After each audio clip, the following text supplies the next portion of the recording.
Hey guys, what's up? Sorry this video is on a tilt because I can't get this better. But today I am starting Heaven, a novel by, I looked up the hiragana, so it's actually Mieko. So like mi is the one kanji, one hiragana, then eko. So I'm gonna try to make this like a gentle read, but this is the new book I'm starting. Breast and Eggs, when I had finished it, of course you guys got the review I felt about that book. This is actually what caught me to this author's name first. I wanted to read it, but I didn't know if I wanted to read it after reading Breast and Eggs, because at the point I started, the first part was really confusing and I was like, where is this headed? I was very but anyways, so yeah, it's a raw, painful, and tender portrait. This book is very likely to make you cry. Lily Myers, NPR. I want to read this to you guys. The back side and maybe a little bit the front. I don't want to read too much because I don't want to get, copyright infringement. But yeah, Finalist International Book Prize. So like, from the author of Breasts and Eggs.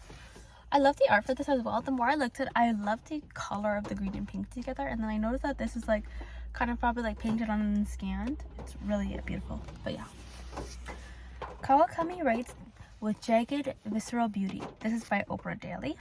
Heaven shows us how to think about morality as an ongoing dramatic activity. This is by The New Yorker. You're certain to be astonished. Heaven explores violence and bullying with fierce, feminist, and damning candor. That's Miss Magazine, and one of the several exceptional, talented young Japanese women writers who are redefining Japanese literature fiction. And this is by the Book of Foreign Emptiness. This was copyrighted in 2009, so I assume that it was written then. This is the next indie pick, as they had to put it. And yeah, I'll just give credit as credit is due. So the original author, this was written in Japanese and then was translated by Sam Bett and David Boyd.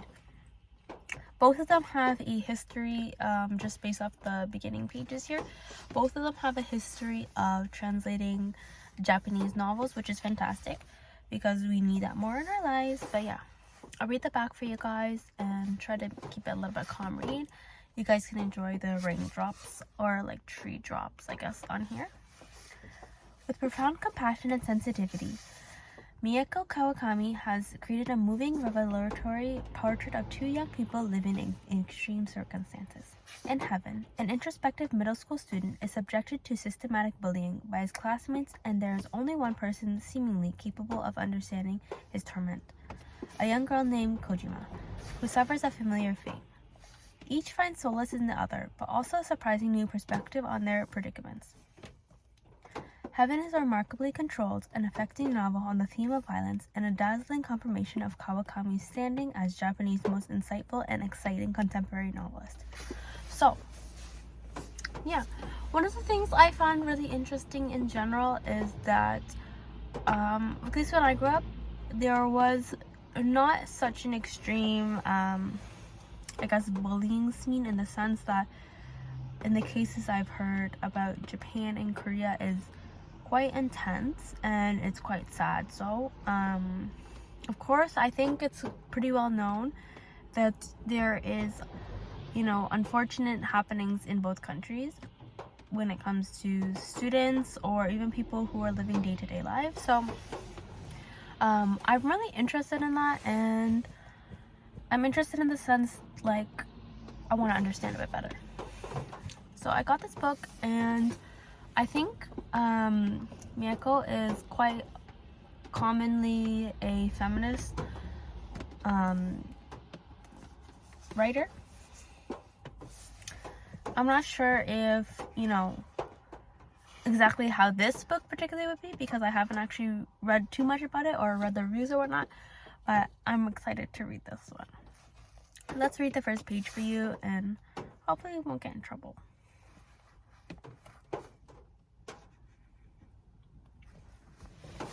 Chapter 1. Also, I noticed I recently finished, I can't remember the book name. Oh shoot, it's escaping my mind. But I noticed that the print didn't go all the way. Oh, No Longer Human by Omasu Daisa, I think. But yeah, there's like this much blank I found on each end, so it didn't fill up the whole page.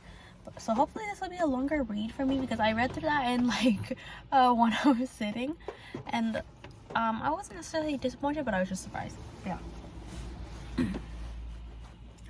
One day toward the end of April, between classes, I unzipped my pencil case and found a folded triangle paper between the pencils. I folded it to see what was inside.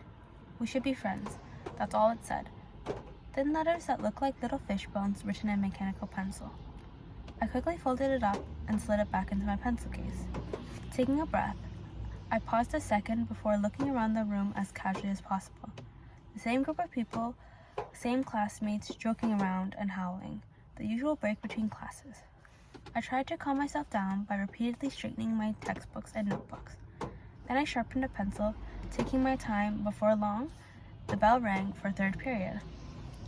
Chair legs screeched across the floor. The teachers walked into the room and began class. The note had to be a prank, but I had no idea why those guys would try something to settle after all this time. I sighed in my mind, settling into the usual darkness. Only that first note was left inside my pencil case. After that, they were taped to the inside of my desk, clinging to the underside where my hand would easily detect them. Whenever I found a note, I got goosebumps. I scanned the room, careful not to get caught, but it always felt like somebody noticed my reaction. I was overtaken by a strange anxiety, at a loss for how to act. What were you going to do today when it was raining?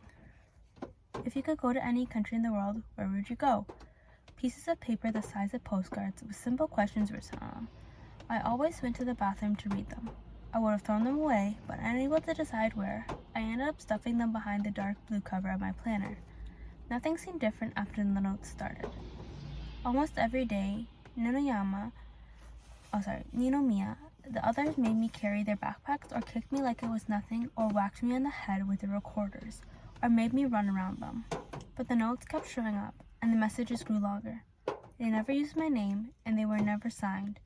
But when I took a good look at the handwriting, I started wondering if it wasn't Ninomiya, oh my gosh, sorry. Or any of those guys, but someone else entirely. But I knew it was a dumb idea, and all the other thoughts crowded that one out of my mind, leaving me feeling even worse. All the time, checking each morning for a new note became my ritual. I started coming in early, when there was no one in the classroom, and it was quiet. A faint scent of oil in the air. It made me feel good to read those little letters. I never lost the sight of the possibility that this might be a trap, but something in those notes made me feel safe.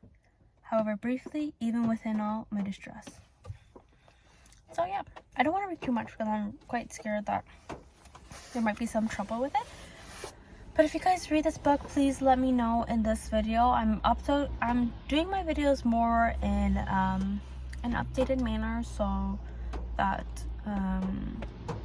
we can kind of chat on a, regular basis, and where I can actually respond to the comments. I saw one of the comments, one of you guys said that you didn't actually watch the video and you guys just wanted to support, which I thank you.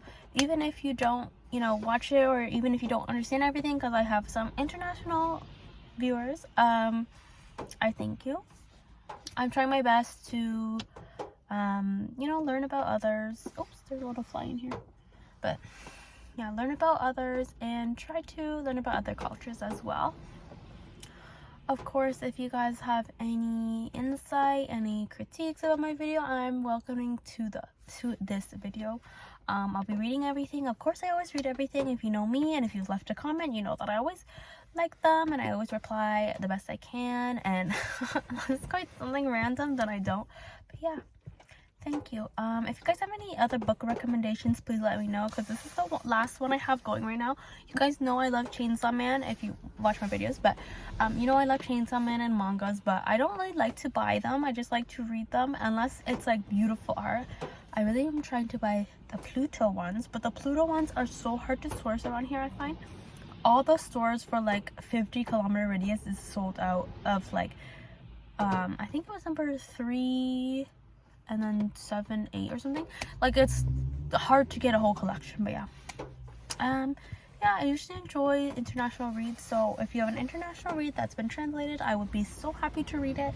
If you guys have recommendations for easy Japanese learners to read, then please recommend me those as well, because I'm quite, I think, like, if I'm honest, I'm learning through Duolingo, but I'm going to try to learn through textbooks a bit more. I have been learning through textbooks at the beginning, but to learn hiragana and katakana.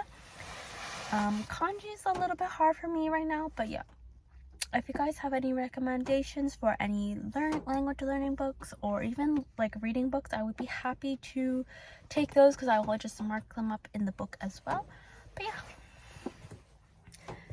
hope you guys are having a wonderful start to, you know, this new year and February and whatnot. But yeah, see you guys in the next video. Peace.